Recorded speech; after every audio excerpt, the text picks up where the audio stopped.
నమస్కారం మిత్రులారా, నేను మీ భార్గవ శర్మ. ఆదిశంకరాచార్యుల వారు ఎవరు? సాక్షాత్తు పరమశివుడే. ఆయన మానవ జన్మెత్తి తన యొక్క తనయుడైనటువంటి ఆ అయ్యప్ప స్వామిని ఈయన కొలుస్తూ ఉన్నారు. అలాగే పరమశివుడు కూడా భూమి మీదకి వచ్చి మానవ అవతారంలో ఉన్నటువంటి అయ్యప్ప స్వామి వద్దకి ఆయనని ఆధారంగా చేసుకొని మనందరికీ కూడా ఒక గొప్ప వరాన్ని ఇచ్చారు. దాని గురించి మనం ప్రస్తావించుకుందాం ప్రస్తుతం. ఆ గొప్ప వరము, దానికి సంబంధించినటువంటి కార్యక్రమం అందరము చేస్తూ ఉంటాం, అనుక్షణం చేస్తూనే ఉంటాం. శరణఘోషలో ఆ యొక్క పదాన్ని చెప్పుకుంటూనే ఉంటాం. కానీ అది ఎందుకు చేస్తారు అనేటువంటి విషయాన్ని మాత్రం మనం పూర్తిగా అవగాహన పొందలేదేమో అనిపిస్తూ ఉంటుంది కొంతమంది యొక్క సందేహాలు వింటూ ఉంటే. ఆ యొక్క వరం ఏంటి అనేది మనం తెలుసుకునే కన్నా ముందు మొన్న ఈ మధ్య జరిగినటువంటి ఒక చిన్న సంఘటన చెప్తాను. ఈ సంవత్సరం అంటే క్రోధినామ సంవత్సరంలో నేను భాద్రపద మాసములో విధియ రోజున మాలధారణ చేసి, ఆశ్వీజ మాసములో శుక్లపక్షములో పౌర్ణమి రోజున స్వామివారి యాత్ర చేసి దర్శనం చేసుకొని వచ్చేసాను. మండల కాలము దీక్ష కంప్లీట్ చేసుకొని. ఎందుకంటే కార్తీక మార్గశిర మాసాల్లో నేను తప్పనిసరిగా ఉండవలసినటువంటి వివాహాలు అట్లాంటివి కొన్ని ఉన్నాయి కాబట్టి ముందుగానే యాత్ర చేసి వచ్చాను.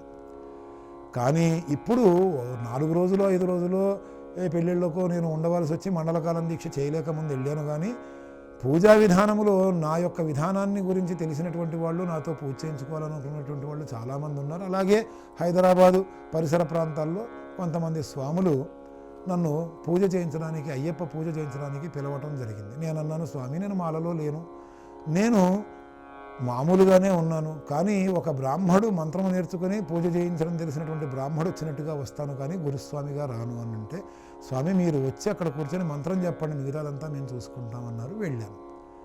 నైవేద్యం తీసుకురావడం కోసం వెళ్ళాను. అందరూ వెళ్ళారు. వాళ్ళు కాసేపటికి ఆలస్యం చేస్తుంటే ఎందుకు ఇంత ఆలస్యం అవుతుందనే ఉద్దేశంతో చూడడానికి వెళ్ళాను. అక్కడ బజ్జీలు వేయిస్తున్నారు, తమలపాకు బజ్జీలు వేస్తున్నారు. తమలపాకు బజ్జీలు ఏంటి? సరే, పిండి వంట స్వాములకి పెట్టాలి, అదొకటే పిండి వంట, ఇంకేమీ లేవా పిండి వంటలు?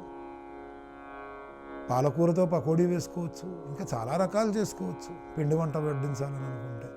స్వాములకి తమలపాకులో ఉండే రసము కానీ, తమలపాకు యొక్క లక్షణాలు కానీ కామాన్ని పెంచుతాయి అనేటువంటి ఉద్దేశంతో తమలపాకుని నిషేధించడం జరిగింది. ఒక్క సుగంధ ద్రవ్యాల్లోకి వస్తుంది, అది కూడా కామాన్ని పెంచుతుంది కాబట్టి వద్దనడం జరిగింది.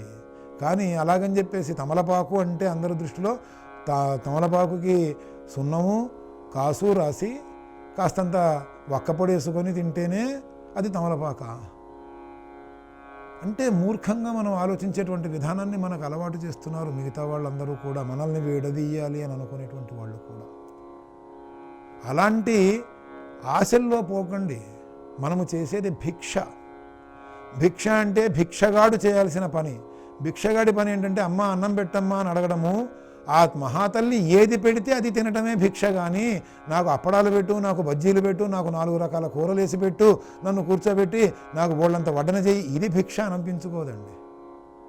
ప్రస్తుత కార్యక్రమాలు అలాగే జరుగుతున్నాయి. 18 రకాల వంటలతో భోజనాలు పెడతాడంటే అక్కడికి పోదాం. ఇక్కడ స్వామి దగ్గరికి వెడితే ఈ స్వామి ఏదో ఆ స్వామి గురించి, అయ్యప్ప స్వామి గురించి, ఇంకేవో కార్యక్రమాల గురించి మన బుర్ర తినేస్తాడరా బాబు. కాబట్టి మనం ఇక్కడికి కాకుండా అక్కడ 18 రకాల వంటలతోనే నెయ్యి పోసి మరీ అన్నం పెడతారు, అక్కడికి వెళదాం అని ఆలోచిస్తూ ఉంటారు. ఇలాంటివి చేస్తూ ఉంటే ఇంక మనకి ఫలితాలు ఎక్కడి నుంచి వస్తాయి స్వామి? ఆలోచించండి మిత్రులారా. ఇప్పుడు మనం పరమశివుడు అయ్యప్పని మాధ్యమంగా పెట్టి మనకి అనుగ్రహించినటువంటి ఆ వరాన్ని గురించి తెలుసుకుందాం. అలంకార ప్రియుడు విష్ణుమూర్తి, అభిషేక ప్రియుడు శివుడు. శివునికి అభిషేకం చేయడానికి పంచామృతాలు, ఫలరసాలు, నీళ్లు ఏవైనా సరే వాడవచ్చు. కానీ అయ్యప్ప దగ్గరికి వచ్చేటప్పటికి నెయ్యాభిషేక ప్రియనే శరణమయ్యప్ప, నెయ్యాభిషేకము అనేటువంటిది చాలా ప్రధానమైనటువంటిది.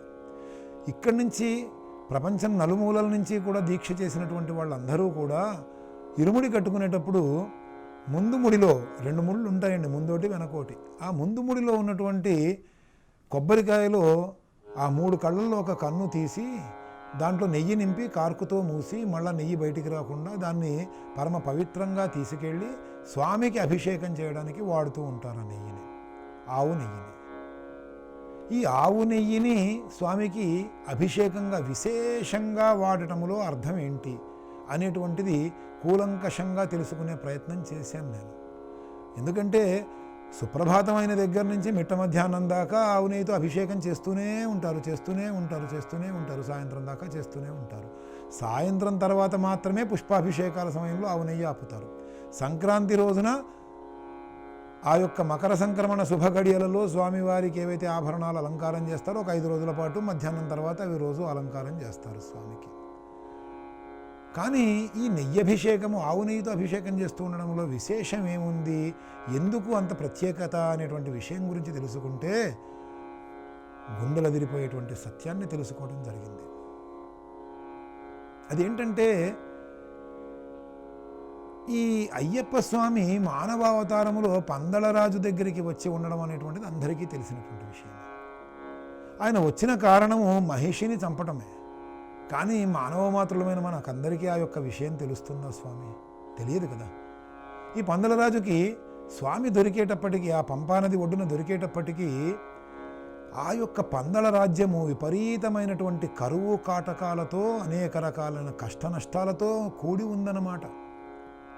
కానీ అక్కడ సాక్షాత్తు శివకేశవుల అంశతో ఉన్నటువంటి ఆ భగవానుడు, ఆ శాస్తా అవతారము అయ్యప్ప స్వామి వచ్చి ఉండేటప్పటికీ ఆ రాజ్యంలో సుభిక్షత ఏర్పడింది. రాజు అంతమంది శత్రువులని గెలిచాడు. ఆ రాజ్యంలో ఉన్నటువంటి ప్రతి వ్యక్తి కూడా తనకి కోరిన కోరికలన్నీ కూడా తీరుతూ చాలా సుఖ సంపదలతో సంతోషముతో ప్రకాశిస్తూ ఉన్నారు మొత్తం రాజ్యంలో వాళ్ళందరూ కూడా. ఎందుకంటే శివుడున్నాడు, కేశవుడున్నాడు, వారి అంశ అయినటువంటి అయ్యప్ప ఉన్నాడు. ఇంకా ఏ లోటు ఉంటుంది చెప్పండి?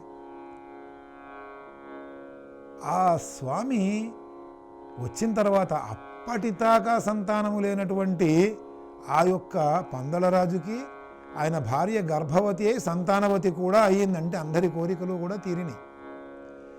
ఇంకా ఆవిడకి ఎప్పుడైతే తాను తల్లి అయిందో వెంటనే సవతి ప్రేమ అంటారు కదా, అలాంటిది చూపించటం మొదలెట్టింది ఈ స్వామి మీద. కానీ స్వామి రాజ్యం ఏలడానికి రాలేదండి అక్కడికి, భక్త సామ్రాజ్యాన్ని ఏలడానికి వచ్చాడు. అక్కడ మనందరినీ కూడా భక్తుల్ని చేసుకొని ఈ సామ్రాజ్యాన్ని ఏలడానికి వచ్చినటువంటి వ్యక్తికి ఆ పందల రాజ్యం అనేది ఒక లెక్క. ఆ స్వామి గురించి తెలియక ఈ యొక్క పందలరాజు తన భర్త తన రాజ్యాన్నంతటికీ కూడా వారసుడిగా ఎక్కడ ప్రకటించేస్తాడో ఈ మణికంధరుడిని అని చెప్పేసి భయపడినటువంటి ఆ తల్లి ఈయన అడ్డు తొలగించుకోవాలని అనుకుంది. స్వస్తి, నమస్కారం. స్వతంత్ర భక్తి ప్రేక్షకులకు నమస్కారం. కార్తీకం శివకేశవం కార్యక్రమానికి స్వాగతం. శివాయ విష్ణు రూపాయ శివరూపాయ విష్ణువే, శివశ్చ హృదయం విష్ణు విష్ణశ్చ హృదయం శివ. సో ఈరోజు శివలింగం అంటే ఏమిటి, అసలు దాని గురించి చెప్పుకుందాం. లింగం అంటే ఈ సృష్టిలో పరమాత్మను గురించి చెప్పేది దేనినైనా లింగం అనే అంటారు. శివుడి గురించి చెప్తే దాన్ని శివలింగం, అదే విష్ణువు గురించి చెప్తే దాన్ని సాలగ్రామం అంటారు. కానీ శాస్త్రంలో లింగం అనే దానిని శివలింగానికే చెప్పారు, సాలగ్రామాన్ని లింగంగా చెప్పలేదు అసలు. ఇంకా లింగం అనేది శివుడి పేరు కూడా. ఒక్క మాటలో చెప్పాలంటే సర్వం లింగమయం జగత్. ఈ సృష్టి మొత్తము తనలో ఉంది, సృష్టి మొత్తములోనూ లింగం ఉంది. అంటే అన్ని చోట్ల, ఎక్కడైనా, అన్ని చోట్ల, అన్ని ప్రాణుల్లో ఉన్నాడు, అన్నిటా ఉన్నాడు, అన్ని చోట్ల ఉన్నాడు. అలాగే ఎక్కడా అంటకుండా తనంతట తను ఏకరూపంలో కూడా ఉన్నాడు. ఇది లింగం యొక్క స్వరూపం. కానీ అసలు ఈ శివలింగం అనేది ఎక్కడుంది, ఎలా ఉంది, ఎంత ఎత్తులో ఉన్నది, ఇలా అన్ని సందేహాలు మనకు వస్తూ ఉంటాయి కదా. ఆ శివలింగం, అసలు లింగం అనేది దానికి ఒక పరిమితి అనేది లేదు. మనం చూడలేనటువంటి పాతాళ లోకం నుంచి మనం అందుకోలేనటువంటి ఆకాశం లోకంలో, అంటే మనకి కనిపిస్తున్న ఆకాశం ఒక్కటే కదా, దానిలో ఇంకా చాలా లోకాలు ఉన్నాయన్నమాట. ఆ లోకాల్లో అంతా వ్యాపించి ఉంది. పోనీ అలా వ్యాపించి సైలెంట్గా ఉందా, నిశ్శబ్దంగా ఉందా అంటే లేదు. అలా వ్యాపించి చైతన్యంగా జ్యోతిలా ప్రకాశిస్తూ ఉన్నాడు. మనం సహజంగా శివలింగం అనగానే ఎక్కువగా జ్యోతిర్లింగాలని అలా చెప్పుకుంటూ ఉంటాం కదా. ఎక్కడైతే శివలింగం చైతన్యంగా ఉండి జ్యోతిలా ప్రకాశిస్తూ ఉంటుందో ఆ ఉన్నటువంటి ప్రదేశాలన్నింటినీ జ్యోతిర్లింగ క్షేత్రాలు అని కూడా అంటారు.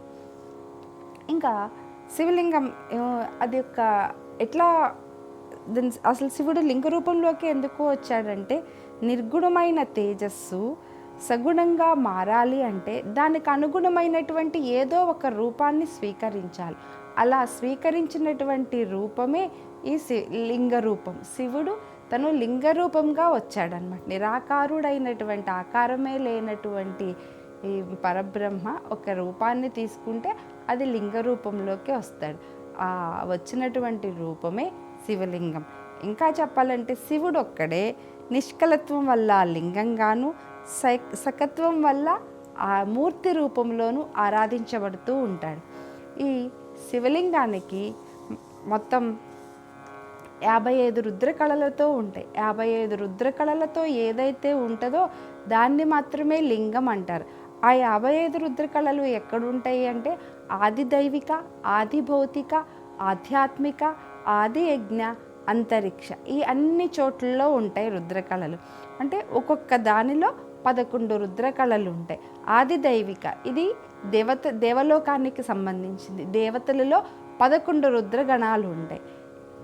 అలాగే ఆది భౌతిక ఇది మన సృష్టికి, జగత్తుకి సంబంధించింది. మన కంటికి కనిపించని ఈ జగత్తులో, ప్రకృతిలో 11 రుద్రశక్తులు ఉంటాయి. ఆ రుద్రశక్తుల ద్వారానే ఈ సృష్టి అంతా నడుస్తూ ఉంటుంది. మళ్ళా ఆధ్యాత్మిక ఇది మానవ శరీరానికి సంబంధించినటువంటి, మన శరీరంలో కూడా 11 రుద్రశక్తులు ఉన్నాయి. 5 ముఖ్యమైన ప్రాణాలు, 5 ఉప ప్రాణాలు, ఒక మనస్సు, ఇవన్నీ కలిపితే 11 రుద్రశక్తులు. దీని తర్వాత ఆది యజ్ఞంలో కూడా 11 రకాలైనటువంటి యజ్ఞశక్తులు ఉన్నాయి. తర్వాతది అంతరిక్షం, మనకి కనిపిస్తున్నటువంటి అంతరిక్షం కాకుండా ఆ అంతరిక్షం, ఇంకొక అంతరిక్షం ఉంది. అందులో జ్యోతిర్మండల రూపంలో 11 రుద్రకళలు ఉండి ఆ అంతరిక్షం మొత్తం వ్యాపించి ఉంటాయి. కానీ ఇవన్నీ ఒకే చోట లేవు కదండి. ఒకటి దేవలోకంలో, ఒకటి ప్రకృతిలో, ఒకటి మన శరీరంలో, ఇంకొకటేమో యజ్ఞ రూపంలో, ఇంకోటి అంతరిక్షంలో.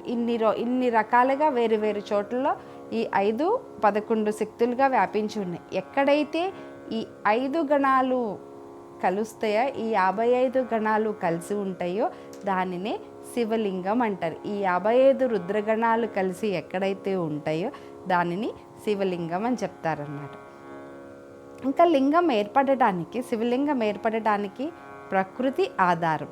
ప్రకృతి శివుని యొక్క శక్తి స్వరూపం. ఆ శివశక్తి స్వరూపమే శివలింగంగా ఏర్పడింది. శివుని యొక్క లోకోత్తర శక్తే పార్వతీ అమ్మవారు. అర్ధనారీశ్వర తత్వం మనకి ఇక్కడ కూడా కనిపిస్తూ ఉంటుంది. ఆయన యొక్క లోకోత్తర శక్తి ఆకాశం లింగం అయితే భూమి లింగానికి పానుపట్ట. మిగతా లింగంలో ఉన్నటువంటి శక్తులన్నీ ఏంటంటే 14 లోకాలు ఆ లింగంలోనే అంతర్లీనంగా ఉండిపోయాయి. ఇది శివలింగం అంటే. ఇంకా మనం శివుడి గురించి ఏం చెప్తున్నా కానీ ముందుగా ఓంకారమే చెప్తూ ఉంటాం. సహజంగా ఏ భగవంతుడికైనా ఓంకారమే చెప్తూ ముందు ఓంతోనే మొదలు పెడతాం. అని అసలు అక్షరాలన్నీ వచ్చినవి కూడా శివుని నుంచే వచ్చినాయి. ఒక భాష, అక్షరాలు ఇవన్నీ పుట్టింది శివుడి నుంచే. అవన్నీ కూడా ఓంకారం నుంచే వచ్చినాయి. ఆ ఉ మాల రూపమే ఓంకారం. ఈ ఓంకార రూపమే శివలింగం. ఇంకా ఈ శివలింగానికి ఋగ్వేదం ముఖంగా ఉంటుంది, సామవేదం నాలుక, యజుర్వేదం కంఠం, అథర్వణ వేదం హృదయం. సో ఒక్క శివలింగంలో ఇవన్నీ ఉన్నాయి. అంతేకాకుండా ఈ ప్రకృతిలో కూడా మనకి శివుడు కనిపిస్తూ ఉంటాడు. ఒక్కొక్క దానిలో ఒక్కొక్క రూపంలో శివుడు ఉన్నాడు. మరలా రేపు మరికొన్ని జ్యోతిర్లింగ క్షేత్రాలతో కలుసుకుందాం. సెలవు.